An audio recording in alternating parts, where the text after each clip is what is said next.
May it be a light for you in dark places when all other lights go out. Hey guys, DCHL Devin here. DCHL Jake. And welcome to another episode of A Light in the Dark Q&A. So in this episode, we go ahead and take some of your guys' questions and answer them for the LTR community.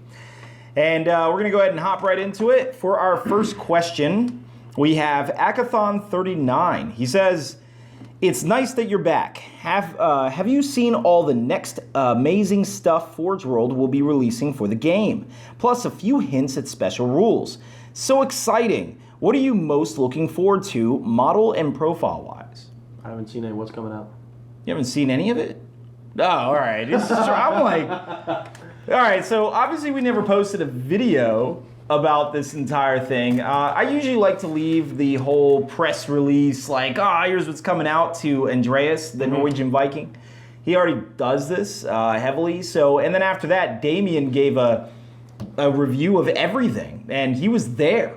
So it's like, what can we do to top yeah, what do I add to the conversation? Someone did ask me on email to cover this question, and then now we've had it in several comments today. So I'm like, all right, I guess we'll actually say our piece to it. So apparently it's we're important. Yeah. Woo! What are you looking forward to most from what you saw? Now, just a reminder, because it has been about a week. We saw the Iron Hills Twirly Whirlies, well, the dwarves. The dwarves, Dane, Twirly Whirlies, Yep. and Chariot. Yes, exactly. That's it, right? Yeah. There wasn't anything else. No. Hold on. Sorry. We did not see a Chariot. That's a lie. I don't know what you're talking about. Unreleased Miniatures showed a Chariot. Oh, that's right. Yeah. No. I got it because we were making rules for the Chariot, and I got confused. Exactly. No, we have not seen the Chariot. So Well, I'm excited for the Chariot when it comes out. If it comes out. Well, of what you've seen though, and there's a Lake Town board. You've seen, what do you like? I'm ecstatic about the new plastic Lake Town terrain. No joke. Actually, that's exactly what I'm. That's gonna look awesome, guys. If you're wondering if the DCHL, the place that has all the fantastic boards that we try to have, is gonna buy a full Lake Town board, yeah, the answer is yes. What's that? That was my wallet crying because I'm going to buy all of it. We fully intend to completely have this will be, I guess, our constructed Lake Town board, because as you know, we have a demolished one. Yeah. From Smaug. Of course. So that's something. But you know what impressed me a lot is the Twirly Whirlies. I really want to know what the models are fantastic and they're huge, but I'm just ecstatic to see what they do with the rules, to see if they actually, give them what we saw them in the movies. I am interested to see how they construct those profiles. And I'm hoping, now I've seen a lot of people ask this, I'm hoping that they make the profiles good enough to be used in game. Yeah. It's often a common thing where siege weapons aren't good in games. And I'm like, well, that's basically the monsters for the good side. Yeah. So I'm like kind of annoyed that they can never be used in game because they're so ineffective. That would be cool if we finally saw something in game. That would be ecstatic. So anything else you... just so you know, I'm sorry, real quick. The Iron Hills Dwarves, I don't know if you heard, but if you put 4 of them together, we don't know if it has to be in a straight line or if it can be in a square, we're not really sure. But if you put 4 of them together, they go up by 1 defense. So defense 8. Front line of defense 8? Yeah. Where's my Gimli helmet? I should be wearing that right now. Yep, so basically Jay Clare wants you to play the game forever. The elves brought bows. We don't care. I'm ecstatic for that because I love dwarves, and there's nothing nothing I hate more than being kited by a bunch of people on horses with bows. He's talking about my new list. I demolished him with it. What was that? So, all right, guys. But yeah, that's what we're looking forward to. Lake Town board, Twirly Whirlies. I think those are the big things of the things we've seen so far. Yeah. So, All right, next question comes from Ben Erickson. Now, he got his first question answered, so I'm just going to skip to his second one. And he says, in Nova Rules, you stated that you would accept conversions. Does this mean heroes such as Galadriel could have a horse even when it is not in her rules? Thanks again for clearing up the confusion. You guys produce great content, especially the Light in the Dark videos and battle reports. Keep going. I'm looking for something to illustrate my point. Oh, all right. Well, while Jake finds whatever he's finding to illustrate his point, the answer is no. If Galadriel does not have... All right, so you can only... When we say conversions, we're just strictly talking about, like, okay, mounting Gil-galad onto a horse or whatever. Mm-hmm. All those conversions are up. Though you can do other slight conversions. Like, let's say you take the Spirit Host from the fantasy range and turn it into a shade. Mm-hmm. That's totally cool. Let's say you take Gripping Beast Vikings and Rohan Warriors with it, and you paint them all green. They look like Rohirrim. They totally cool with that. Any conversion of that sense. Now, you can't thereby give like someone who doesn't have a horse, because one, that would increase her base size. Yep. Now, however, I guess if you manage to keep her base size on an infantry base. Yeah, if you can keep if you can and her height. Yeah, if you can mount her on a horse and keep her height the same, so maybe put her on a pony and have her hunched. Sure. The reason we say that is because I saw someone do it in 40K where they had a model and it was a scout. They had the base; it was a typical base size, but they had a big giant pillar on the base. So the scout stood this tall. All of a sudden, he has line of sight to everything, but it's still on the proper size base. You can't do that. You can't take Galadriel and put her on a big swirling vortex of horrific doom, and she stands this tall, and she casts lightning bolts of death and fire from the sky. Banishment. Yeah, no, that's not happening. No, all shall fall in despair. She's a foot tall, and you're like, huh? No. I mean, keep her the same base, keep her the same relative height, and keep her on the same base size. You can do really whatever you want with her. But you just keep within that criteria. Don't get outrageous with it. So that's really it. That's the gist of it. That's what we mean by conversions. We're very, very flexible on what you're allowed to do at Nova. Or in any DCHL tournaments. For those of you national guys, if you want to come to Historicon, which if you don't know what Historicon is, it's a huge tournament that we run also as well, but more for a national scene rather than international. Once again, play with whatever you want. We're totally down with it. I mean, up until recently, we had no support from GW, so like we kind of had to work with what we got. So yeah. I still say we should get a gaffle when we make a ruling. I think so. Gaffles will be at Nova. Judge walked around with the gaffle. Done. All right. Next question is from Wag. He says, of all the sneak peeks, well, first he gets into a first question. He says, of all the sneak peeks of the new SPG releases, what do you want to see most?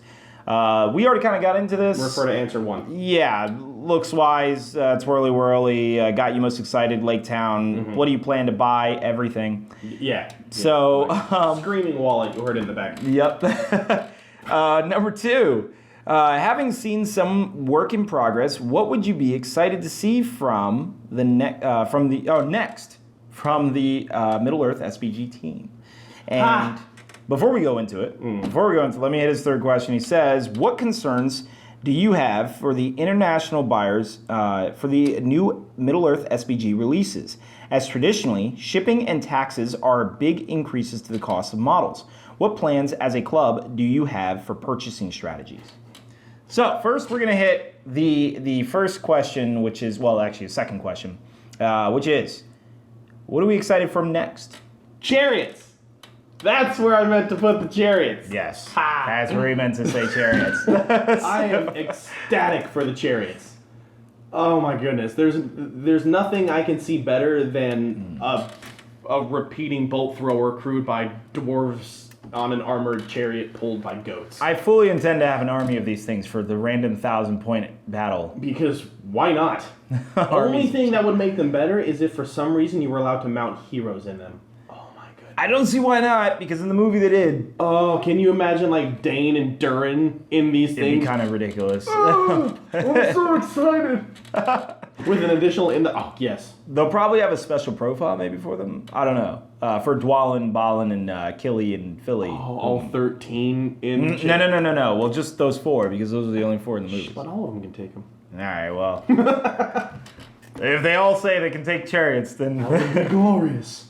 The next question he says about cost and purchasing strategies.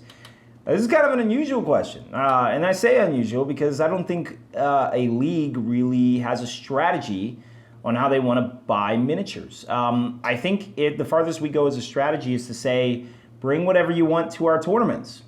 So if you can't afford it, just buy a different chariot and play that. As far as us getting, like, if we want to buy things from it, I'm currently spooning peanut butter out and drinking it with water. That's how broke I am. Mainly because I spend all my money on models. So I don't really have a spectacular plan. I look at it and I'm like, oh, that's nice. What we might do is do group orders. That way, because Forge World usually does, if you order over a certain pound amount, you get free shipping. Yeah, I guess you could do that. There you go. That covers shipping right there. Yeah. You just get a bunch of your friends together and you're like, hey, you want to put in Forge World order? Then you all order, and everything comes in at once and you don't pay shipping. So that's the closest thing I can think of. Probably exactly what we do. Then again, I mean, other than that, we never discussed it. It's just sort of we're like, all right, we're just going to buy them as we go. Yeah.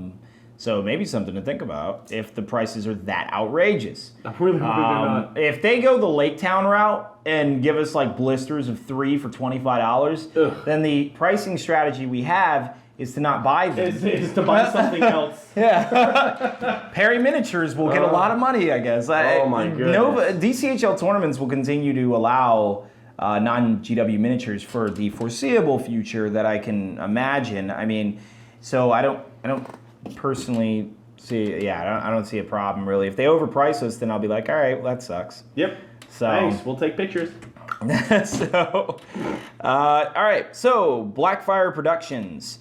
He says, can I ask you guys about your decision on Sauron and not being able to mite his ring roll? I personally have read it as a fate roll and would be okay with might being used for this roll. This would make Sauron almost worth the points. I'm definitely looking forward to Nova and some great games. Cheers, Adam. All right, so we have answered this Sauron question a couple times before. The reason I'm pulling it up again is because it's really something I'm like vehemently against and even talked with the GBHL podcast crew about. So let's read the ring rule to you. All right, so the One Ring. Every time Sauron is removed as a casualty, he can roll a dice. On a roll of 2 or more, the power of the ring sustains him and he is left on the table with 1 wound remaining. If Sauron has the ring, then no good model can have it. If Sauron does not have the ring and a good model is carrying it, that model is automatically removed as a casualty if he puts it on as he falls under Sauron's control. All right, so let's go with point number 1. What do we got? The reason Sauron cannot use... This doesn't count as a point of fate. Nothing in it. For instance, bring up other models that have similar things. So, Goblin King, he's really fat. It says, used as a point of fate. As if a point of fate had been expended. things Fury says it. Yeah, multiple things say it's used as a point of fate. Nowhere in the description of this does it even have the word fate in it. I mean, the Crown of Durin says it. There's a lot of abilities. The Arkenstone, they don't really hesitate to say as if a fate had been expended. And here, it's not mentioned. Now, the chances are the reason you're reading it like that is because the asterisks in the fate section. But otherwise, it really doesn't mention that. It just says he's left on the table with a wound remaining. What fate actually does is it prevents the wound. If you make a fate roll, it prevents the wound. The ring does not prevent wounds. If you wound him 17 times, he takes 17 wounds. He's just being left on the field. The ring just brings him back with 1 wound remaining. Now, as far as, being able to mite it, making him worth his point cost, Well, before we get into that, I got another point for you. Oh. Let's say that he can use it. Here, you have to argue this then. All right? If you think of it as a point of fate, Mirkwood spiders, all right? Mirkwood spiders have the ability to fire webs at you, and the only way you resist it is with a fate roll. Okay, that's how you resist their webs. So you tell me, does that mean Sauron gets a 2-up roll against the webbing? Honestly, the GBHL podcasts say no, that doesn't make any sense, but they're just a podcast, right? They're not all of GBHL, right? But, I mean, still, even to you, does that even really make any sense that he can just do that? So, no, the answer is not at all. And so then, I just have to hit the third point before we even go into anything further about it, is well, actually, what were you going to go with? It's going to make everything unfun. Oh, actually, that's exactly what I was about to get into. If you take Sauron, there's no point to ever use his might.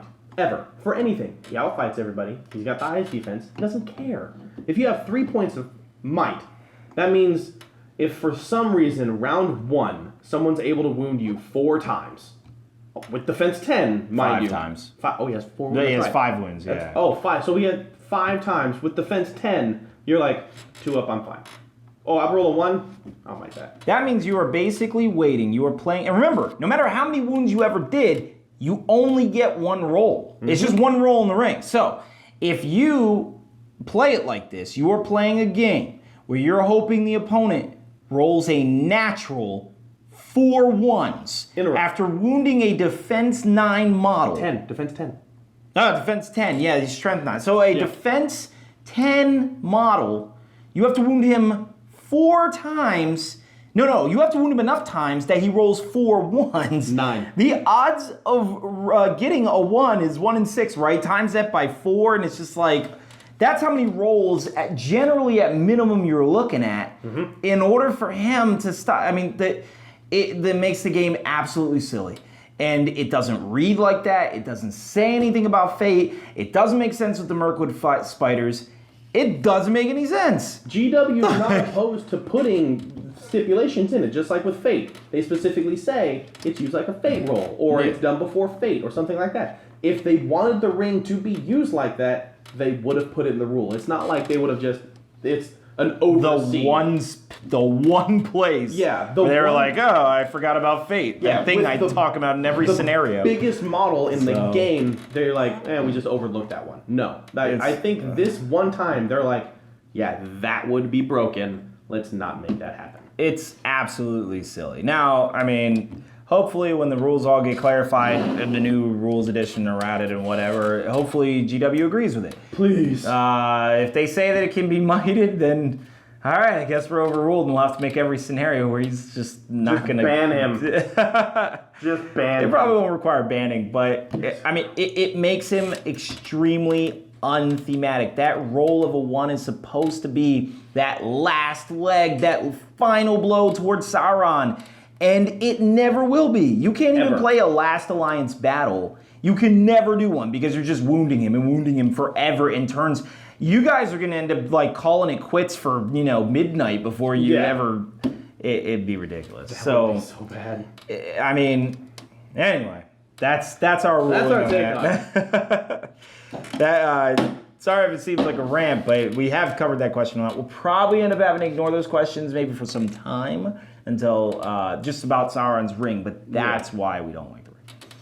So, now, Nathan Van Til asked the question, now I have to ask, how would that list do? LOL. Now, if you guys don't know, he's asking this question in response to our That Guy video.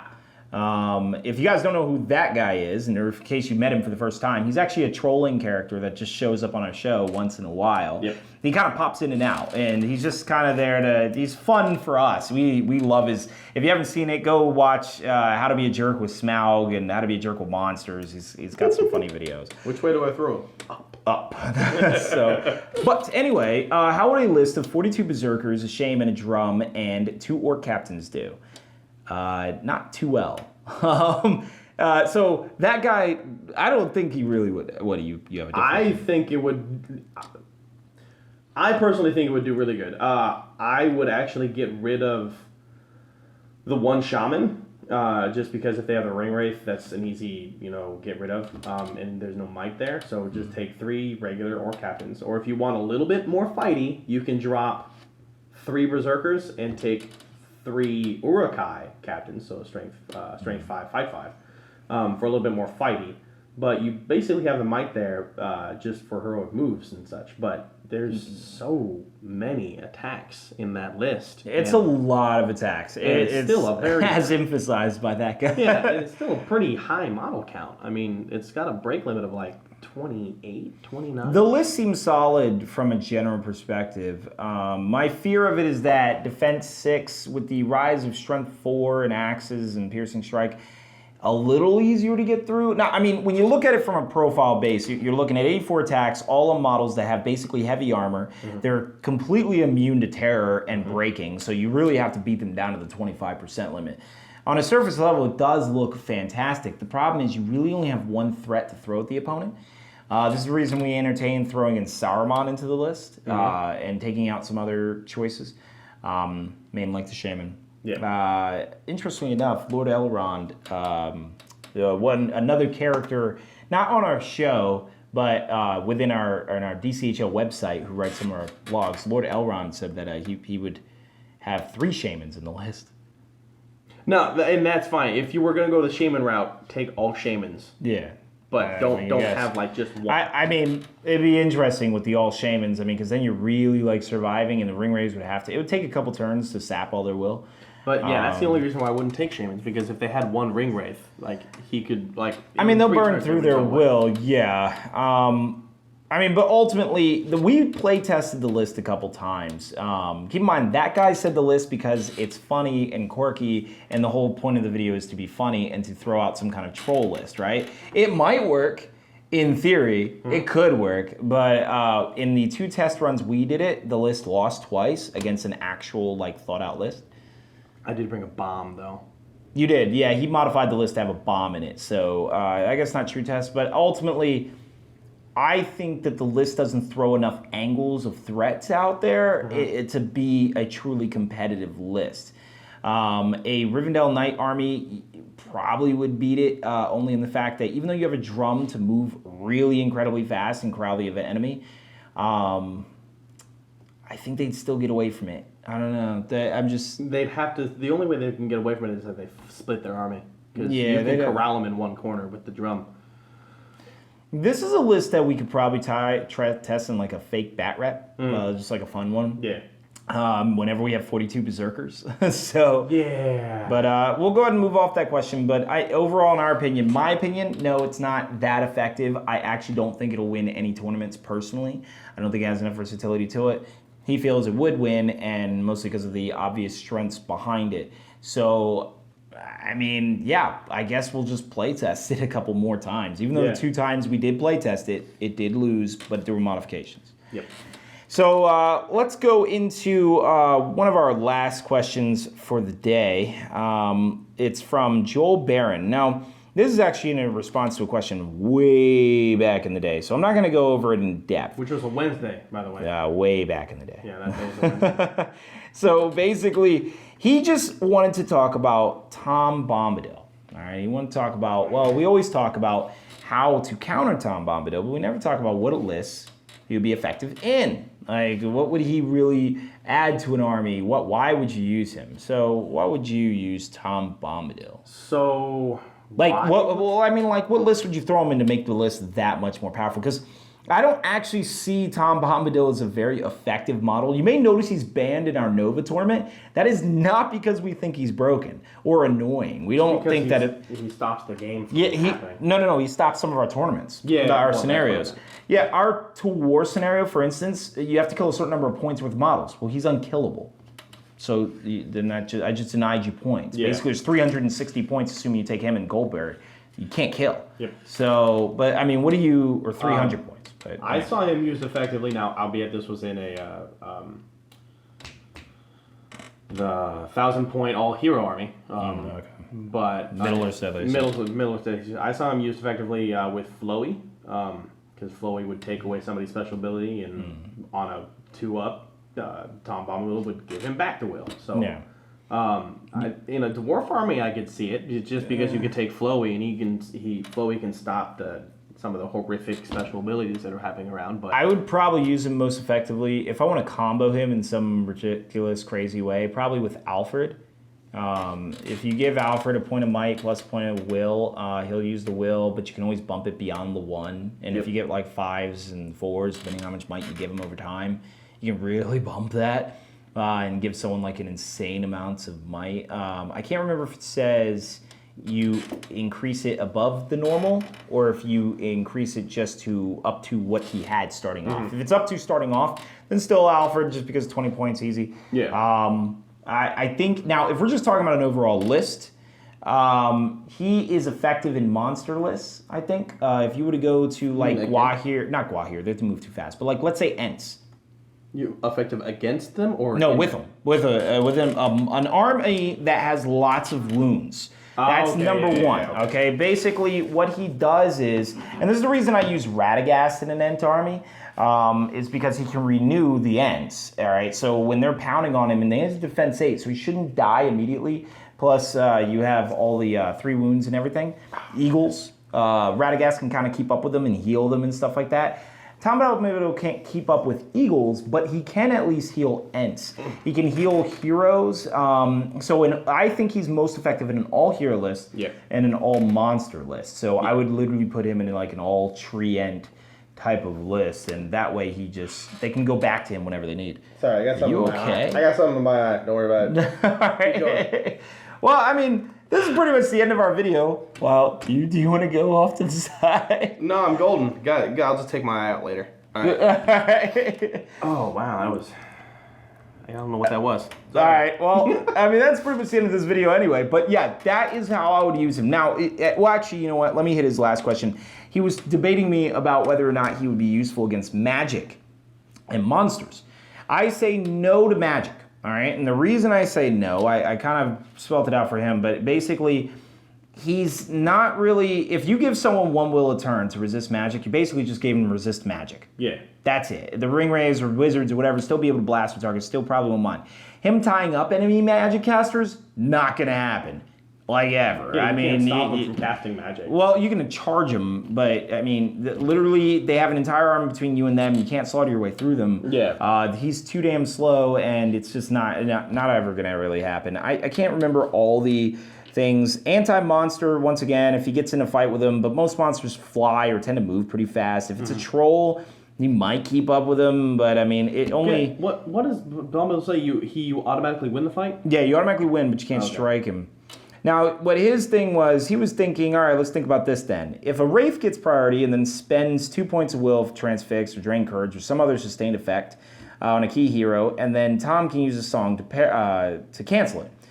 Paralyze, he can get rid of Black Dart problems by basically healing them. And then he was talking about, basically that's what he was talking about, recovering the effects of, and I'm like, yes, he can recover a transfixed model, but that's only if your opponent has priority. Otherwise, he doesn't. I mean, that's a gimmick effect that he does have. Yeah, and Tom Bombadil moves 5 or 6 inches. He's 6 inches. 6, and so when he has to touch him, right? He's being based. 3 inches away. So. Okay, so it's still like your opponent's gonna look. And he's like, all right, you got Tom Bombadil. Tom Bombadil.